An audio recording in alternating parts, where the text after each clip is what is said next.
골로새서 2장 6절과 7절이고요.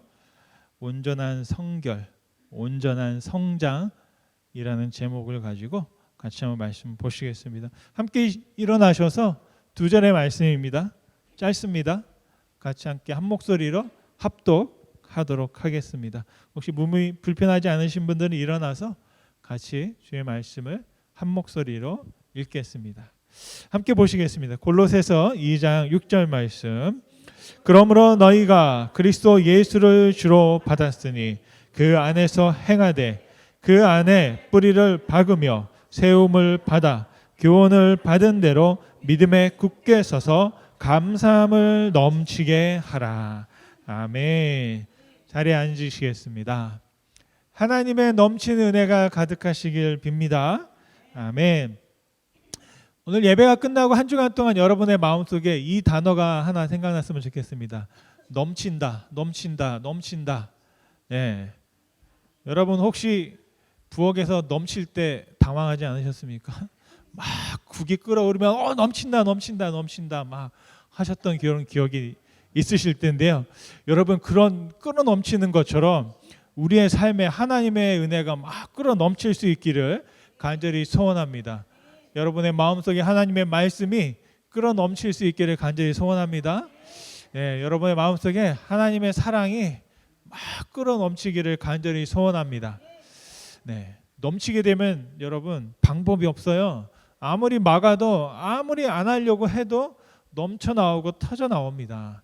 예, 바로 그런 은혜가 하나님의 사랑이고 그 사랑을 우리가 본받아서 우리가 서로에게 그렇게 넘치는 은혜를 나눌 수 있기를 간절히 소원합니다.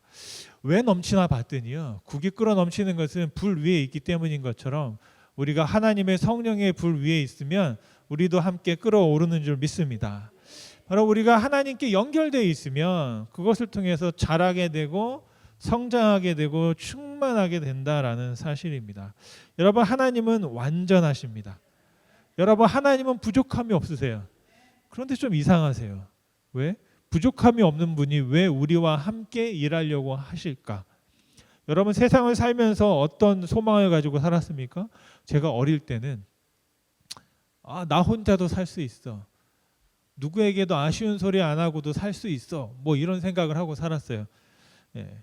알고 보니까 엄마 아빠가 다 해준 건데 제가 다 알아서 사는 줄 알았어요. 근데 나중에 어른이 되고 나니까 아쉬운 소리도 해야 되고 하기 싫은 것도 해야 되고 그렇더라고요.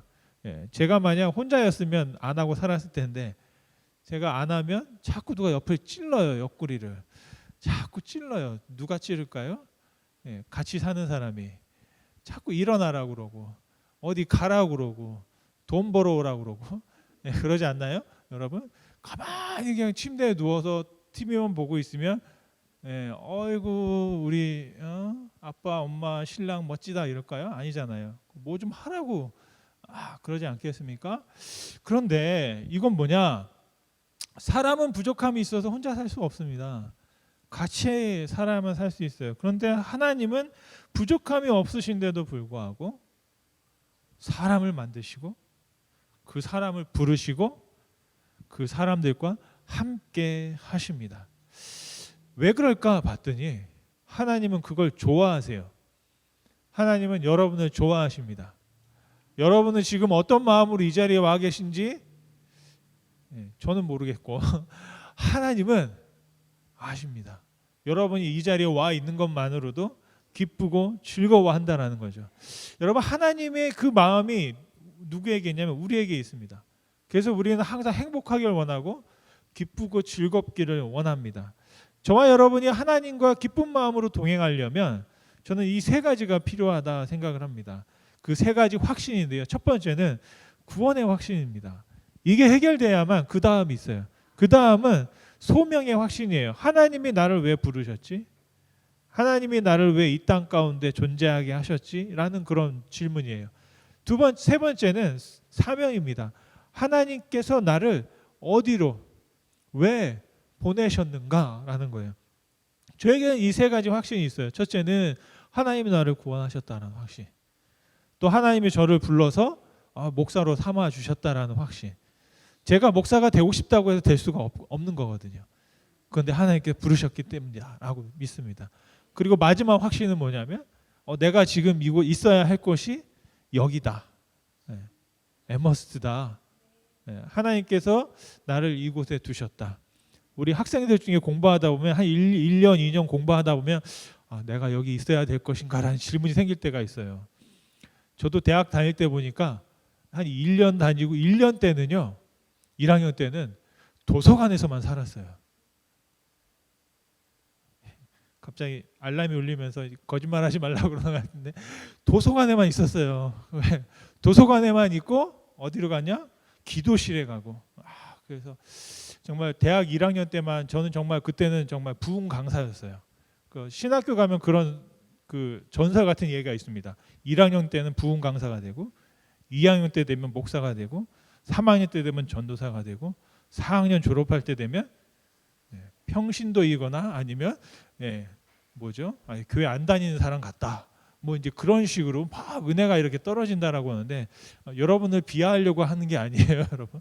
죄송합니다. 성도들도 분명히 목사님보다 더 귀한 믿음을 가지고 계시지만 제가 막 1학년 때 이렇게 열심히 막 공부하고 막 이제 내가 1등 해야지 막 이런 마음으로 하나님이 나를 공부하게 하셨는데 너무 재밌는 거예요. 그리고 그래서 한 학기를 그렇게 보냈는데요.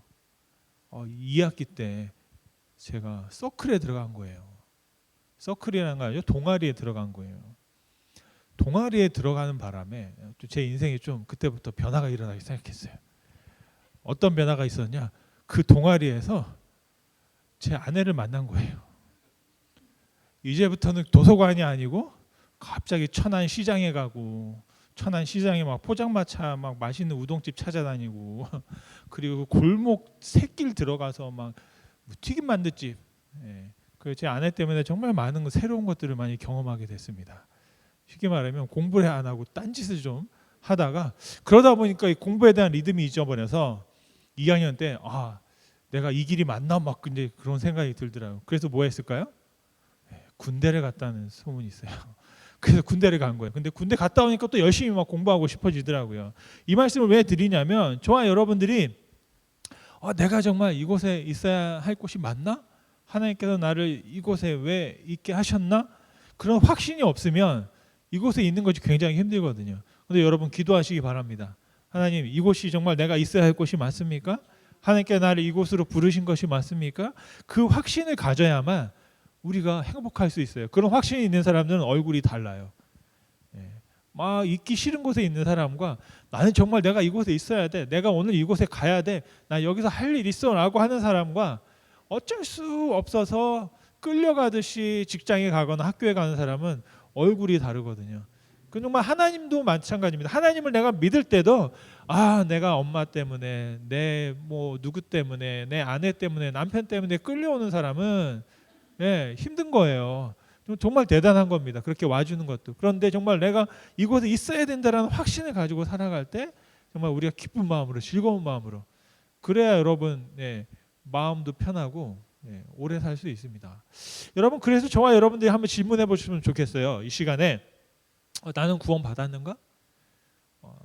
내가 받은 소명은 무엇인가? 그리고 내가 받은 사명은 무엇인가? 여러분 이 질문에 대한 답을 우리가 가지고 살아갈 수 있기를 간절히 원합니다. 여러분께 얼굴을 보니까 저한테 알려달라고 하는 것 같은데요. 제가 알려줄 수가 없어요. 왜? 답은 여러분이 찾아야 돼요. 예전에는 제가 가르쳐 주려고 했거든요. 이거예요. 제가 여러분에게 저한테 물어보면 똑같아요. 뭐라고 대답할까요? 여러분 에머트 시험교가 여러분의 사명지입니다.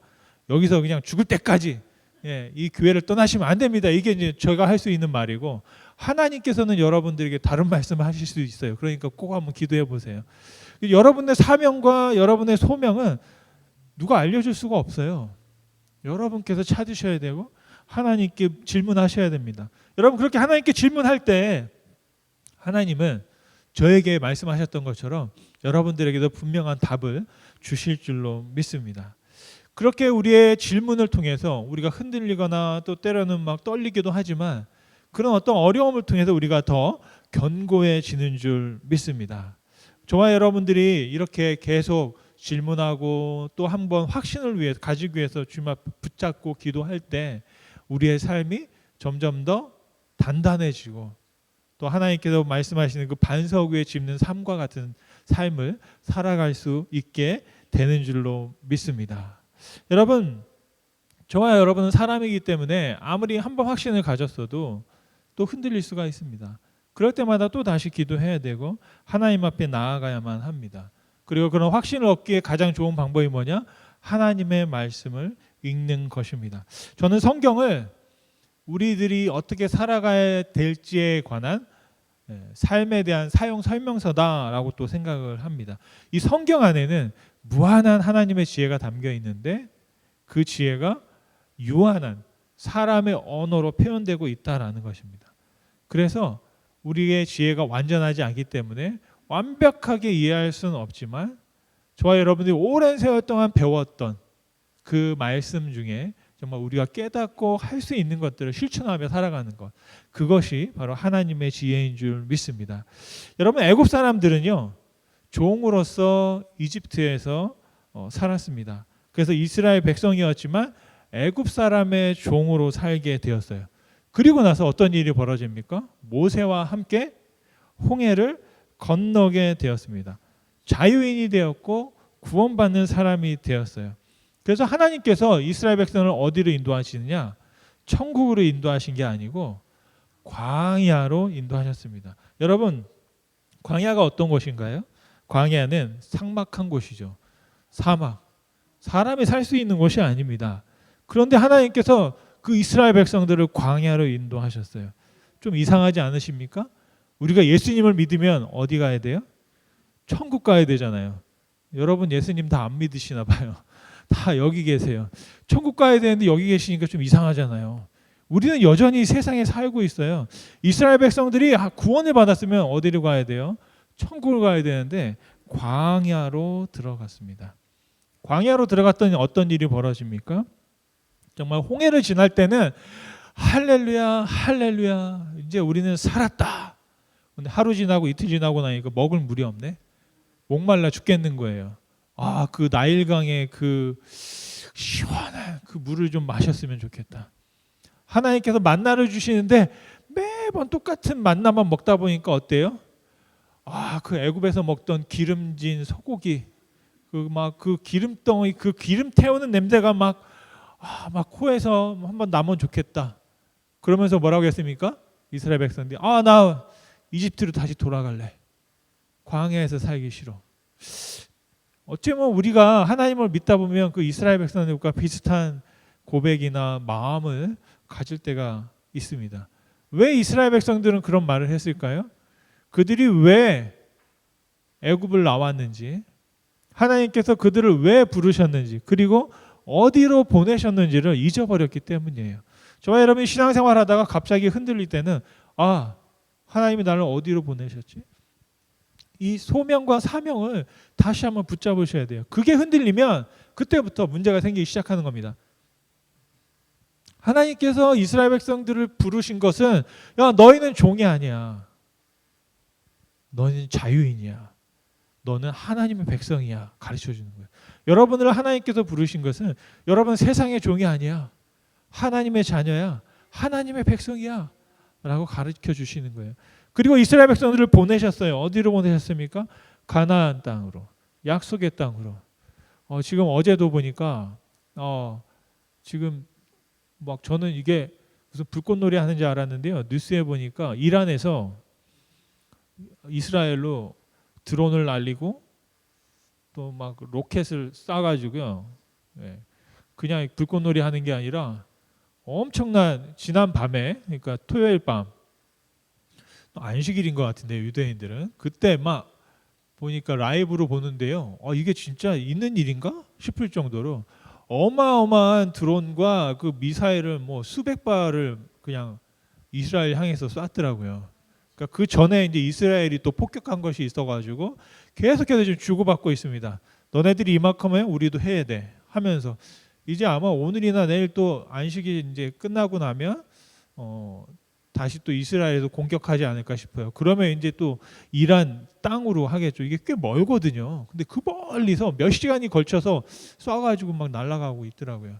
그걸 보면서 우리가 정말 기도가 많이 필요하고, 왜냐하면 이란이 그렇게 하는 것을 이제 또 우리 미국 정부는 또 이스라엘 편에서 이스라엘을 또 그 보호하고 또 그 전쟁 편에 있기 때문에 우리도 어떻게 보면 또 이렇게 다 관련이 있습니다. 이 미국 안에서 또 어떤 일이 일어날지도 모르고, 와, 지금 2024년인데 잘못하면 또 막 전쟁이 나는 거 아닌가 걱정하기도 하고, 제가 딱 보니까 자기들이 쏘긴 쐈는데 이란에서 뭐 뉴스하는 분들 이렇게 논평을 들어보니 이스라엘이 어느 정도 뭐 방어할 수 있을 정도로 쏜 것 같다, 뭐 또 그런 말을 하는 분도 있더라고요. 또 더 확전되지 않기 위해서 나름대로의 그런 거 하고 있지만, 지금 이스라엘 정부로 봐서는 이거를 쐈는데 가만히 있을 이스라엘이 아니거든요. 분명히 또 오늘이나 내일 또 보복을 할 겁니다. 그러면 이때는 이란 땅으로 하는 거죠. 그 전까지는 이스라엘이 어디를 했냐면 시리아에는 뭐 이란의 무슨 그 대사관인가요? 그쪽을 공격했지만, 이제 이란이 이스라엘 땅을 쐈기 때문에 이제는 이스라엘은 이란 땅을 향해서 분명히 뭔가를 비행기를 날리든지 로켓을 쏘든지 또 할 일이 벌어질 겁니다. 그러면 나라 대 나라대로 지금 엄청난, 지금 현재 뭐 뉴스에 보면 라이브로 막 그런 것들이 이제 막 나오고 있습니다. 굉장히 조심스럽고 굉장히 위험한 그런 전 세계적으로 불안한 가운데 있다라는 것이죠. 아마 다음 주 되면 또 우리 가스 넣으신 분들은 기름값이 또 막 올라갈 거예요. 그런 여러 가지 삶의 내용이 있는데, 제가 말씀드리고 싶은 건 가나안이라는 곳이 지금 그런 곳인데요. 그때만 해도 이스라엘 백성들이 바로 하나님께서 약속하신 땅, 그걸 향해 갔었어야 되는데 가지 못하고, 난 다시 이집트로 돌아갈래, 그랬다라는 것이죠. 저와 여러분들은 하나님의 말씀을 끝까지 붙잡고 하나님의 뜻 안에서 하나님께서 주신 그 믿음을 붙잡고 우리의 모든 인생과 삶을 완주하실 수 있기를 간절히 소원합니다. 여러분, 광야는 정말 척박한 곳입니다. 우리가 구원받으면 어디로 가느냐? 광야로 간다는 사실이에요. 우리는 구원받으면 그 구원이 우리의 삶의 종착지인지 아는데요, 아닙니다. 하나님을 알고 하나님을 믿게 되면 그때부터 새로운 삶이 이제 시작되는 거예요. 거듭나서 하나님의 백성으로 여전히 하늘의 이 땅 가운데에서 하나님의 백성으로 살아남는 겁니다. 그래서 구원은 마침이 아니고 시작입니다. 그래도 우리가 성도로서 해야 되는 건 뭐냐면, 여러분에게 죄송하지만 구원받았다고 끝난 게 아니에요. 우리는 구원을 넘어서야 됩니다. 구원을 넘어서서 하나님께서 왜 구원받은 우리를 여전히 이 세상에 두셨을까? 그래서 그 사명을 완수하는 일, 그 일이 우리에게 있다는 사실을 꼭 기억하시길 간절히 바랍니다. 그렇다면 그 사명을 완수하기 위해서 우리가 무엇을 해야 되느냐? 제가 지난주에 말씀드렸던 게 첫 번째, 연결돼야 된다. 오늘 제가 여러분에 말씀드리고 싶은 건 뭐냐면, 이제 성장해야 된다. 구원을 넘어서는 삶을 살아야 된다. 그리고 자라나야 된다. 그것을 다른 말로 하면 저는 성결해야 된다. 육신이 자라나는 것처럼 우리 영이 성장하고 거룩해지는 것이 우리에게 필요하다. 그래야만 이 세상 가운데 하나님께서 주신 사명을 이룰 수 있다라는 것입니다. 오늘 본문의 말씀은 골로새서인데요. 이 골로새서의 말씀은 제가 읽을 때마다 좀 마음이 떨립니다. 왜냐하면 여러분 그런 적 있으세요? 길을 지나다가 어떤 갑자기 노래를 딱 들으면 그 노래와 관련된 내 옛날의 추억들이 생각나는 게 있습니다. 제가 골로새서를 굉장히 읽을 때마다 떨리는 이유는 뭐냐면, 목회하면서 많이 질문이 생기고 어려운 시간이 있었는데 그때 제가 골로새서를 막 열심히 봤어요. 그러다 보니까 골로새서를 보면 어떤 시간이 떠오르냐면, 제가 어렵고 힘들었던 그 생각들이 또 다시 떠오르게 됩니다. 목회적으로 고민이 많았던 시간에 읽었던 책이기 때문에 많이 고민이 되기도 하고 다시 그때 상황이 떠오르기도 하는데요. 중요한 것은 제가 이 골로새서가 정말 사도 바울이 말년에 그 성도들에게 어떻게 보면 마지막이 될 수도 있는 유언의 말씀처럼 이스라엘 백성들 또 그리고 교회에게 주었다라는 말씀입니다. 그 로마에 가택 연금되어 있는 상태에서 이제는 끝이다, 마지막이다라는 생각을 가지고 우리 교회 성도들에게 편지를 썼는데요. 어떤 낭비를 했는지 다시 한번 6절과 7절 말씀을 한번 읽어보겠습니다. 6절 말씀입니다. 그러므로 너희가 그리스도 예수를 주로 받았으니 그 안에서 행하되 어떻게 하라고요? 예수 안에서 행하라. 6절입니다. 예수 안에서 행하십시오. 여러분 그것이 어떻게 보면 우리의 삶의 기본이 될 것으로 믿습니다. 88세가 되었던 존 스토트 목사님께서 마지막으로 집필한 책이 있습니다. 제자도라는 책인데요. 그 책의 마지막 문장이 이렇게 기록되어 있대요. 좀 작은데 한번 같이 읽어보겠습니다. 모든 제자도의 기본은 예수님을 합당한 호칭으로 부를 뿐 아니라 그분의 가르침을 따르고 그분의 명령에 순종하겠다는 우리의 결단이다. 아멘. 이 주보에도 있어요. 여러분 한번 이 문장을 마음에 좀 새길 수 있으면 좋겠습니다. 기본은 뭐냐? 여러분 살면서 무엇이 중요할까요? 기본이 중요하다는 거예요. 기본이 중요하다.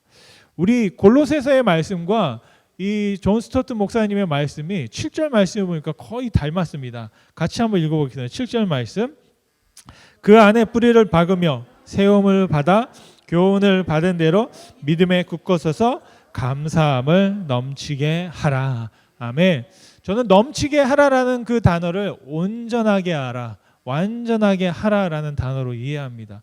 여러분 구원과 소명과 사명을 온전히 이룰 수 있는 온전 성결의 삶을 저와 여러분이 살아가실 수 있기를 간절히 소원합니다.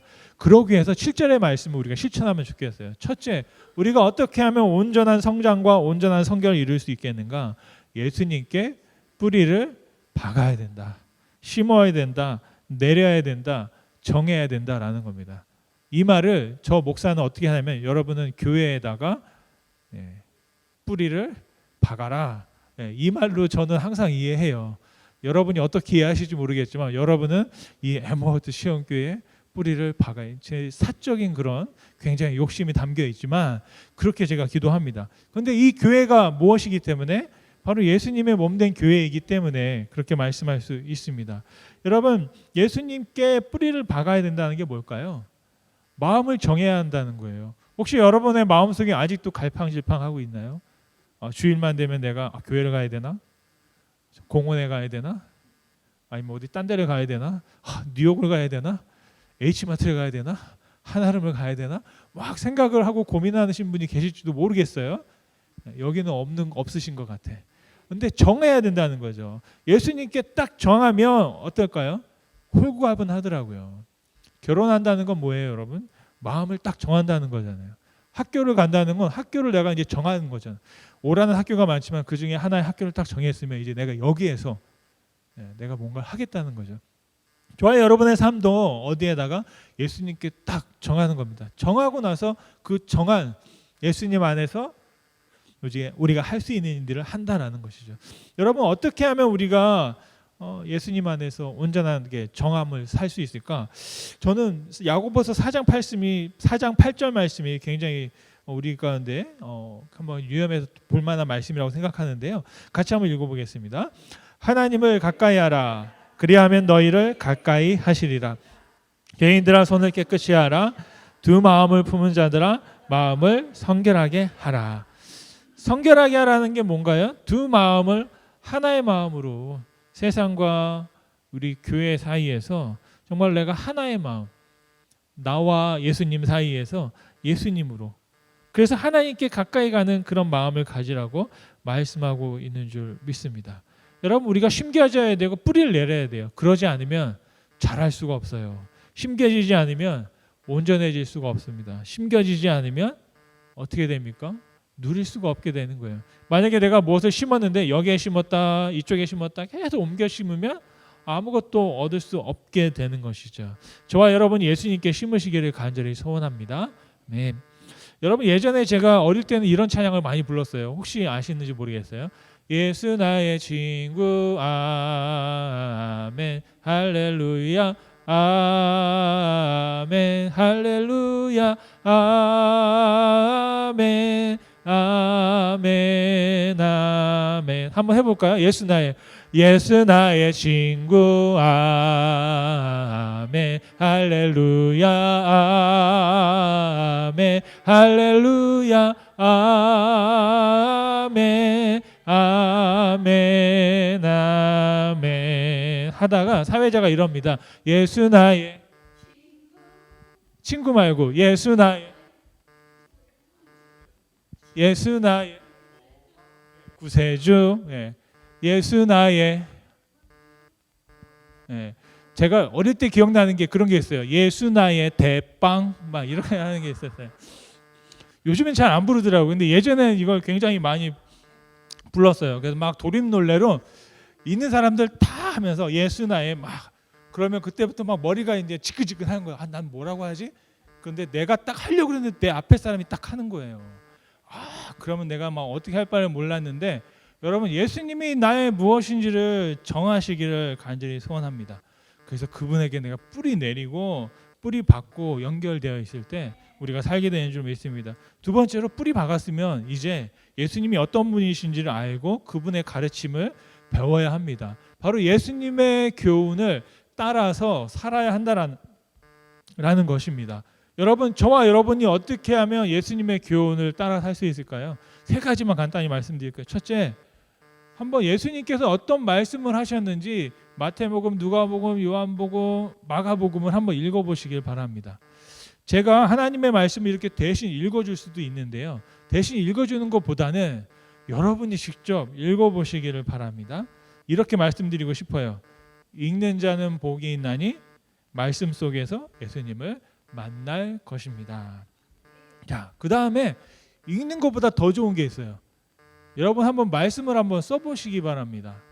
그래서 저는 하나님의 말씀을 읽는 것도 읽는 거지만 하나님의 말씀을 쓰면 좋겠어요. 제가 작년에 보니까 어떤 집사님께서 어머님이 소천하시고 어머님이 남기신 유품을 봤는데 거기에 어머님이 성경을 이렇게 옮겨 적었던 그 말씀이 있더라고요.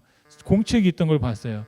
와, 여러분 하나님의 말씀을 이렇게 옮겨 적는데 그 말씀을 우리 누구에게요?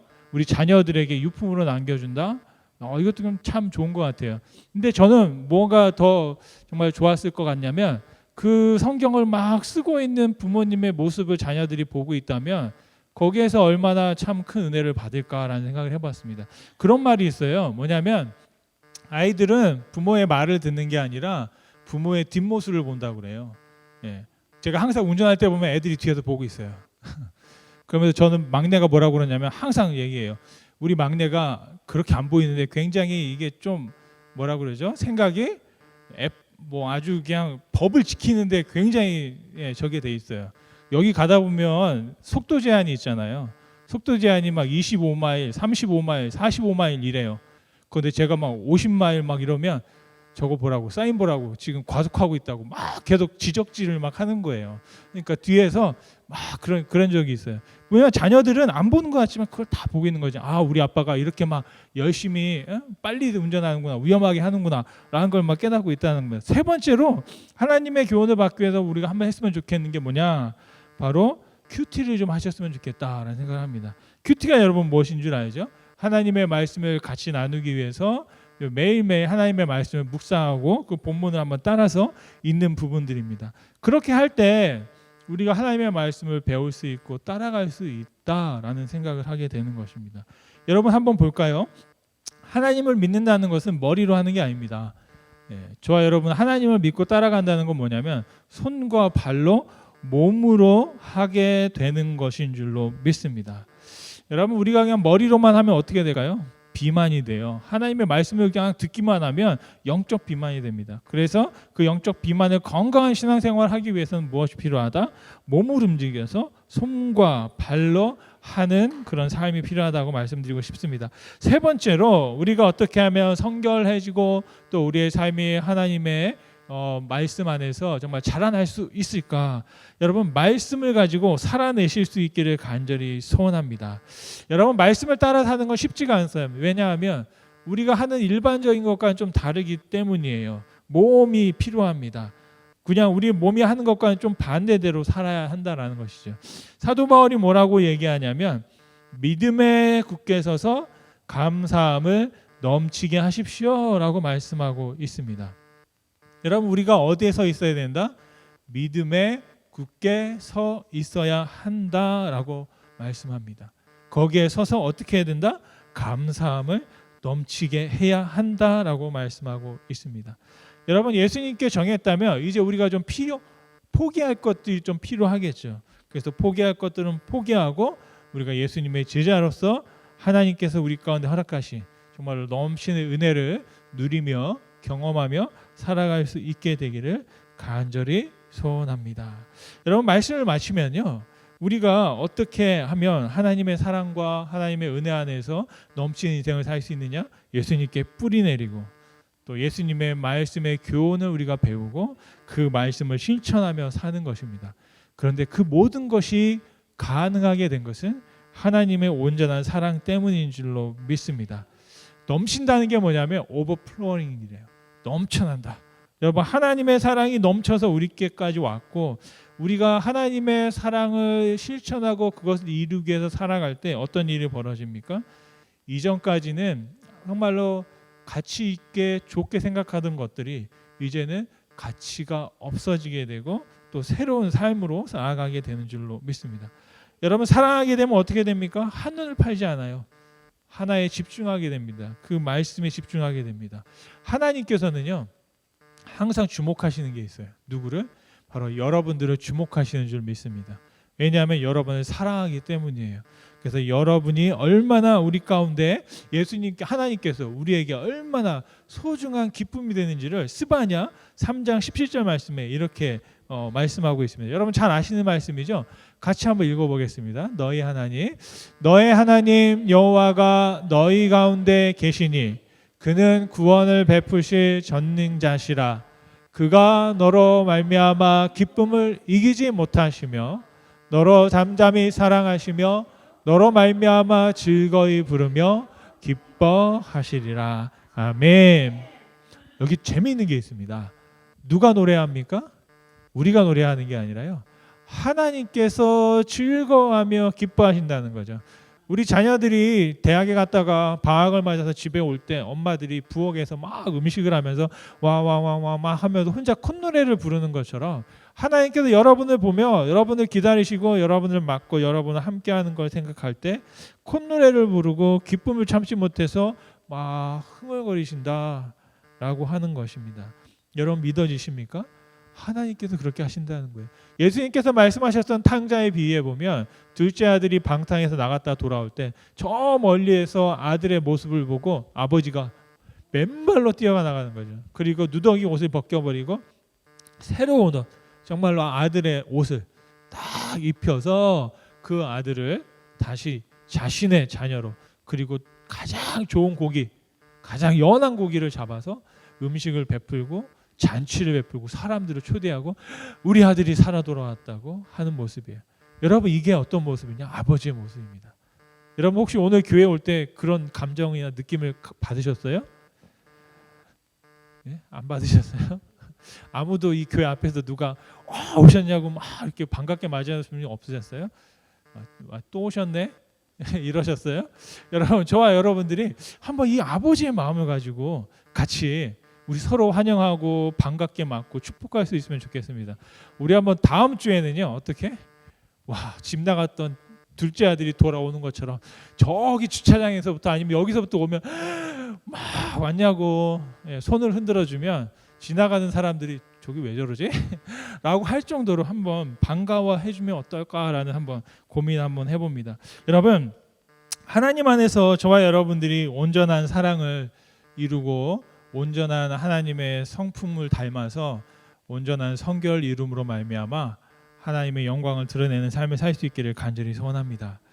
여러분, 하나님이 우리를 온전하게 하십니다. 하나님께서 우리를 그리스도를 닮은 자로 자라나게 하시는 줄 믿습니다. 여러분, 예수님께서 어떤 분이셨습니까? 그분을 본받아 그분과 함께 그분처럼 자라날 수 있기를 간절히 소원합니다. 지금 여러분도 더 자라날 수 있습니다. 여러분 지금도 더 성장할 수 있습니다. 여러분도 지금도 더 새로워질 수 있습니다. 멈추지 마시고 전진하실 수 있어요. 왜요? 예수님처럼 된다는 것은 우리가 평생을 해도 예수님을 정말로 그 발끝도 따라가기 어렵거든요. 그런데 우리가 그 예수님을 바라보고 나아갈 때 우리는 예수님의 모습을 닮아갈 수 있는 줄로 믿습니다. 다시 한번 저와 여러분들이 예수님과 연결되고 연결을 넘어서 완전히 결합되고 예수님과 하나가 되어 살아갈 수 있기를 간절히 소원합니다. 여러분, 예수님께 뿌리 내리시고 예수님의 교훈을 따르며 예수님 안에서 행하는 온전한 성결의 삶을 통해서 정말 하나님 예수 그리스도께까지 자라나실 수 있기를 간절히 축원드립니다.